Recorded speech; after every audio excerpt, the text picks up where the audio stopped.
ఇక్కడ మీరు చూస్తే ఉత్తరాంధ్ర డిస్ట్రిక్ట్స్ లో వాటర్ షార్టేజ్ ఉంది, రెయిన్ఫాల్ ఎక్కువ ఉంటుంది. దానికి కారణం ఇరిగేషన్ ఇన్ఫ్రాస్ట్రక్చర్ తక్కువ ఉండడం. అక్కడ గడ్డల మధ్యలో కూడా చెక్ డ్యాములు కట్టగలిగితే నీళ్లు వచ్చే పరిస్థితి వస్తుంది. గ్రౌండ్ వాటర్ టేబుల్ కూడా పైనే ఉంటుంది, అయినా కూడా చాలా వరకు నీటి సమస్యలు ఉన్నాయి. రాయలసీమ డిస్ట్రిక్ట్స్ కానీ, ప్రకాశం, నెల్లూరు డిస్ట్రిక్ట్స్ ఇవన్నీ కూడా ఫ్రీక్వెంట్ గా డ్రౌట్స్ రావడం, దీనివల్ల అగ్రికల్చర్ పూర్తిగా దెబ్బతింటా ఉంది. రాయలసీమ మనం చూస్తే రతనాలసీమగా చేసే అవకాశాలు ఉన్నాయి నీళ్లు ఇవ్వగలిగితే. ఇటీవల ఒకప్పుడు అనంతపురం జిల్లా లోయెస్ట్ పర్ క్యాపిటల్ ఇన్కమ్ ఇటీవల కాలం 4-5కు వచ్చేసింది. ఈ హార్టికల్చర్ ఇవన్నీ వచ్చిన తర్వాత బాగా పికప్ అవుతుంది. రేపు రాబోయే రోజు నీళ్లు వస్తే రాయలసీమ ఏదైతే బాగా డెల్టా కంటే కూడా ఎక్కువ ఆదాయం వచ్చే పరిస్థితి వస్తుంది.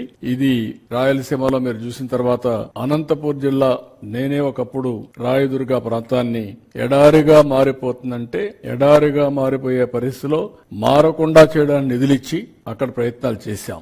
అలాంటిది ఇప్పుడు చాలా వరకు ఆ జిల్లా బాగుపడే పరిస్థితి వచ్చింది.